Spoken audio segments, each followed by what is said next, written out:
Good evening, everybody, and welcome to your Bolton Wanderers pre-match show ahead of tonight's huge game against Reading in League One here at the Tough Sheet Community Stadium. This is a new programme we're hoping to do every home game where we build up to the game ahead. Alongside me, as ever, Super John McGinley. How goes it, John? Good evening, Derek. All good. Looking forward to this one tonight. Getting back on home soil. Looking for a big performance tonight against Reading. Absolutely, and the teams have they've not long dropped, so let's discuss that. 4 changes for Wanderers tonight from the team that took on Barnsley at the weekend. Owen Toll drops to the bench, as does Josh Sheehan and Thierry Gale. Josh Dakers-Cogley drops out of the squad. In their place comes Chris Farino, Jordi Osei-Tutu, Ethan Erahon, and Sissoko as well, who made his debut. He makes his home debut here tonight, which will be interesting to see. Interestingly as well, on the bench, Miller, Toll, Sheehan, Morley, Gale, McAtee and Sam Dalby, John. So that's good news for Big Sam. It certainly is. I know he's been training very well.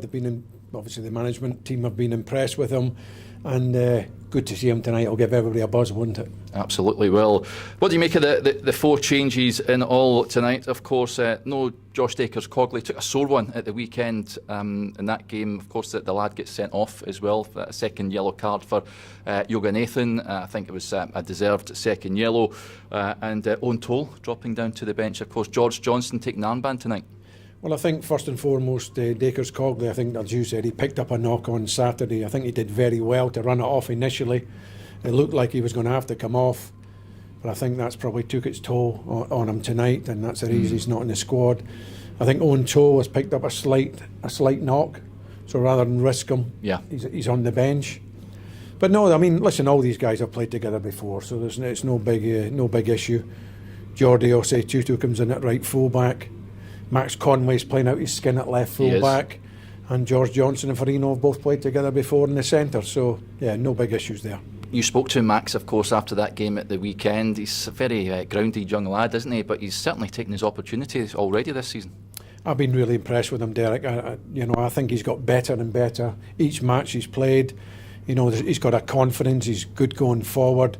I think the big issue for me at the start of the season was, what was he going to be like defending wise? Yeah. We all know he's great going forward, we all know he puts in a fantastic ball into the box, but I think he's really worked hard at his defending. His positional play has got better and better, and he looks a complete player now. He does. What are you expecting from Reading? It's been a tough start for the Royals, hasn't it? I mean, they've lost their opening 3 league games, bottom of the table looking for their first points. We had a tough time with Steve Schumacher's first game in charge, of course. Never had long with the squad down there back in February. That 1-0 win for Reading, Harvey Nibbs at penalty late on. What are you expecting tonight? Well, I would say first, don't be fooled by their league position, because they're certainly not a bottom of the league side. They've got some good young players in their team and in their squad. They're an exciting team. They play good football, and I would say we've got to be our best tonight to get 3 points. Because they are a good side, and you can't take them lightly. Yep. This is a show, as we mentioned, folks, that we're looking to do every home game. We're live on YouTube, Twitter or X, whatever you like to call it, and Facebook as well. So hopefully you enjoy the show. We've got plenty of stuff on to come your way. And first of all, we'll kick off with the latest episode of Wanderers Way, the Bolton Wanderers podcast. We had Stuart Holden in before the Sheffield Wednesday game, and he was absolutely fantastic. Great feedback from that podcast as well. We're going to play a little clip from that chat that me and John had with Stu, but he was brilliant, wasn't he, John? Oh, it was great to see him. It really was, Derek. I mean, 10 years since his last visit, which is far too long. It was nice to see him back, and he had his family in tow as well. Now married, obviously, with a couple of kids as well. So it was great to see them all, and he was quite emotional at times as well. Coming back. The place means so much to him. So as you said, it was just fantastic to see him. It certainly was. Now that podcast is available to watch on all your podcast platforms, I guess, and available to watch for free on YouTube on Wanderers TV. Here's a little snippet, folks. Hello everyone and welcome back to Wanderers Way, the official Bolton Wanderers podcast in association with iHeat. We're back after our summer break and we're ready to crack on. Alongside me, Super John McGinley. How's your summer been, John? It's been a fantastic summer, Derek. It's been a good start to the season as well. Good pre-season, good start to the season, and long may it continue. Yeah, and a cracking guest to kick us off the new podcast series. The one and only Stuart Holden joins us. How's it going, Stuart? Well, I'm honoured to be the first guest after a break. You know, Yes. We'll come out with a bang. I'm doing great. First time back here, I've realized in probably 10 years, just with life and kids and everything. And I was so happy when it worked out with the way my travel we planned it this summer, that I could not only make a game tonight, but kind of be here and show the family around. Really special. I didn't have kids when I was here, so I'm going to be bringing the kids to the match tonight. And I think my son's more excited than anything, and I'm excited to have 5 minutes where they think that I'm cool, where I used to play football, and they, other than like the grainy YouTube highlights that are on TV. So after that game on the Saturday, we won. I was man of the match out here, got my bottle of champagne and all that, and then I flew off with the U.S. to play against Holland the next day. Wednesday, we played Holland. Nigel de Jong breaks my leg in like the 20th minute. Yeah. And I was just like, here we go again. I've got 6 months left on my contract. What does that mean? Like, Owen Coyle called me straight away and he said, look, we're already going to take your option on your contract. Don't worry about that. You're going to have a long future at this football club. We've seen enough. We know the type of person you are. We know the type of player you are. And I want you to feel that security, knowing you've got this injury and we're going to get you back and you'll make the World Cup in like 3 months. So like that was a huge statement from him of our relationship, how he felt, I think, about me. And also just a really, it gave me real comfort during my recovery. And it made me want to give even that much more to the football club. And it all came from, a dreaded day at Old Trafford, which... it'd be weird to say like I don't think about it. I've moved so far past that, if I'm being honest, and I have forever been able to like shift my mindset to a place of, again, like I as a kid, right? What do you want to do as a footballer? You want to play in the Premier League. You want to play in a World Cup. Like I did all these things even before that point. So I consider myself grateful, and it was almost like when I got here and once I felt like I was established in a team, I'm playing with house money in a way. I didn't allow that feeling to make me complacent. I was always hungry. I always wanted more. I always wanted to be better. I always competed like an absolute animal on the field. But I'm just like setting the context for when that moment came. And I'm playing at Old Trafford. I grew up, we've already covered this as a Bolton fan, so I grew up a Man United fan. We've already moved past. I'm not a Man United fan. I won't even let my kids buy United kit after what happened on that day. I was playing at Old Trafford for the first time, and it was a special moment for me until I leave on a stretcher. But I was trying to win a ball. Chungy played me a pass that kind of skipped away a little quicker. It was a 50-50-ish. But he came in to not lose the tackle. I came in trying to win the tackle. And I remember Kevin Davis a couple weeks later was like, you should have gone in protecting yourself. And I was like, well, it's easy to say now, but you think about these decisions so quickly. You don't have time to react. I go in and I'm not thinking like, okay, get my studs up and whatever. I'm thinking if I win this ball, it's 0-0 in the 80th minute against Manchester United. I'm going to score the match-winning goal and we're going to win because we were playing amazing that day. Instead, I'm like looking down at my knee in shock, and it's a gash this big and it's bleeding, and I knew it wasn't good. Like straight away, you're in this like instant shock. I'm part of, as you are, this rich history of this football club, and my only hope was that when I left here, there was a feeling and a mutual respect for how I represented the club, and that we had good memories together, and that I'm very proud to have represented this football club at a point in my career that I consider so special.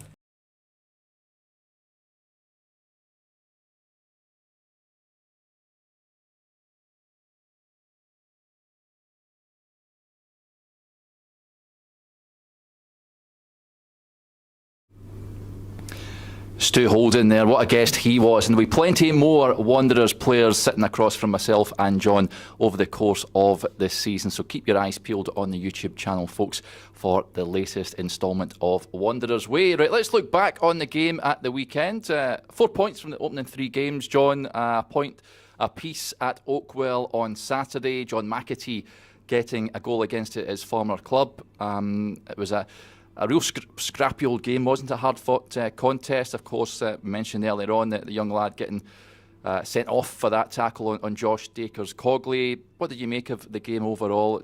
Wanderers perhaps fortunate to get a point, or maybe unlucky not to take home all 3? I think we're very unlucky not to take all 3, Derek. I think we played well in spells. I think we started the game ever so well. We looked really sharp. Obviously had a big chance early on. Yep. But I think it's, the game was what you expected. There's been a bit of needle between both clubs for a long, long time. You expect the game to be physical, tough, fast-paced game, and that's exactly what it was. And we created plenty of chances. It was a wee bit frustrating at times. The boys were getting frustrated on the pitch. Barnsley, were kind of hanging on, weren't they, in the second half and clinging on to their lead. But when finally, we broke them down, and arguably we could have come away with 3 points quite easily. Yeah, here are the highlights from Oakwell on Saturday.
There you go, that was what unfolded at Barnsley at the weekend. Now, we're going to have a look at some of the goals that Wanderers have scored and conceded in recent weeks. Do a wee bit of analysis before we head down to our commentary position for the match against Reading tonight. Remember, 8 o'clock kick-off for that, folks. You can watch the match live on Wanderers TV if you are abroad. Myself and John on commentary as ever. And of course, audio passes are available as well if you are residing in the UK. Now, let's just have a look. We'll kick off with the game at Barnsley at the weekend, and this is the goal scored by David McGoldrick at the time. Initially thought, John, that he may have been offside, but you said he just plays on the shoulder there. And look at Marcus has drawn the lines perfectly there. He's clearly onside, isn't he? Are you going for a perfect line there, Derek? I'm not so sure about that. But no, he's timed his run to perfection, he does. And I think the biggest thing for me is I think the goalkeeper will be a bit disappointed getting beat at the near post. I mean, it's he's hit that shot at an angle. Yeah. He's got plenty of power on the shot, but he'll be disappointed. Yeah, this is the goal that we lost last week, of course, in that Carabao Cup clash against Sheffield Wednesday. Great strike from the lad. Could it have been a foul in the build-up before that, though, John? It looked like it was a foul, Derek, but obviously referee didn't agree with us, and he carried on. But it's a wonder goal, isn't it? It's out of nothing. And I know Steven Schumacher was unhappy with conceding this goal straight after we equalised as well through Jordi Osei 2-2. And there's the goal from the lad who just get Sheffield Wednesday back in front. Ugbo, of course, which wasn't ideal. No, it wasn't. It was a decent finish in the end, but it could have been avoided quite easily. Yeah, this is, of course, the opening day. Stockport, it was a tough old afternoon there, a match where certainly felt we were unlucky not to take more than, well, nothing in the end. That's a goal just before half-time, of course, a streak of good fortune there for Motherseal. Motherseal there, getting his toe to it, it just came across. It looked like it was going wide. He stuck his foot out there and got a touch on it. As you said, last kick of the half changes everything. Yeah, absolutely does. And let's have a look at the Wanderers' goals then. So this is fantastic. Look past on Saturday, Thierry Gale in full flow there, and this is a goal from Owen Toll, a bullet header, the captain leading by example. Fantastic. Magnificent, very Sam Allardyce-esque, I would say. Back post, big towering header, back across goal, the skipper leading by example. Yeah, and he took the roof off the tough sheet with that one. This was the chance, I think, in that Barnsley game. Thierry Gale, I think this is the chance you mentioned, John, when he did really well. Set it up for Cozier Dewberry, and you'd have fancied him to put that away, wouldn't you? You would have, Derek. He's certainly the man in form, but you've got to say the goalkeeper was very quick off his line. He was out to smother the angle and to deny him the space, but you'd put your money on him to score. Yeah, this was another opportunity. Of course, you mentioned Bolton did start brightly. He was unfortunate in that one. Cozier Dewberry certainly felt it took a deflection. I agree with him. I thought it should have been a corner for Bolton. This is the goal against Sheffield Wednesday, the Jordi Osei 2-2 goal to the two fullbacks combining. Ethan Arahon, who starts tonight, of course, showing good upper body strength there, and a great ball in from Dacres Cogley, and there's Osei 2 to the back post. Yeah, that diagonal ball in from Dacres Cogley towards the back post, and Jordi Osei 2 sneaking in at the back post to get a touch to score his goal. Yeah, fantastic. And this is McAtee's goal at the weekend. Great to see him getting back on the score sheet, because it's been a while, and that'll do his confidence a world of good. Well, he's a confidence player, Derek, and big toe again at the back post, heading it down, and John McAtee managing to get his touch there to finish. Yeah, this was a fantastic strike from Thierry Gale last week. Came off the bench and done just that. He is capable of moments of magic like that, and I think it was only just eclipsed by Cozier Dewberry's strike. But we'll go back to the game against Plymouth, and this was Mason Bustow's goal. Brilliant ball in by Cozier Dewberry, and there's Mason. Great finish, John. You'd be proud of that. Well, it was the goalkeeper straight one pass up. Cozier Dewberry getting his touch, getting wide, cutting the ball back. And big Mason there getting his touch. It was a proper striker's goal, that coming off his defender, side foot finish. Great goal. And this was Cozier Dewberry with another tremendous finish, of course. It took us to penalties the other night. It wasn't to be in the end, but what a finish that was, We've saw some unbelievable goals, haven't we, so far this season, and there's plenty more to come, but I'll tell you what, they're going to have to be very special to beat these ones we've just watched. Yeah, absolutely. So there you go. That is just a sample of some of the highlights from the matches so far, folks. Let's hope we're talking about a good few Bolton Wanderers goals tonight against Reading. Just to recap, the Wanderers team, 4 changes from the weekend. Owen Toll drops out to the bench, as does Josh Sheehan and Thierry Gale. Josh Dacres Cogley drops out of the squad altogether. In their place comes Chris Farino, Osei 2 Arahon and Sissoko for his home debut. So Wanderers line up: Sharman Lowe in goal, Osei 2 Farino, Johnston, who skippers the side tonight, and Conway at the back, Simons and Arahon in midfield.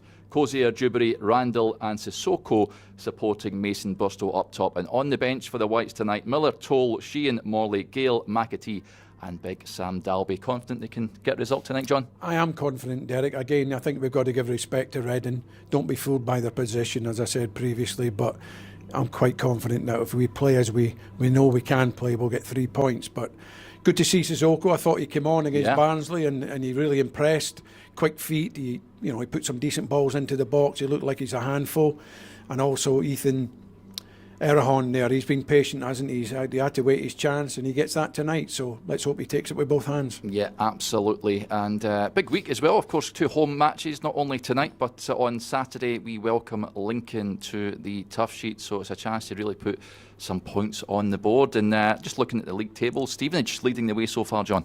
Stevenage are flying, Derek. When you look at the league table, this is an opportunity for us this week to have 2 home games back to back. Yeah. It can make a big difference. It would, get the 6 points that we require. It'll put us in a much better position. It'll look a lot better when you're looking at the league table. And there's no reason why we can't be picking up the 2 wins. Yeah, let's hope the boys do the business tonight. Well, hopefully you've enjoyed the pre-match show, folks. It's something we're looking to do for every home fixture.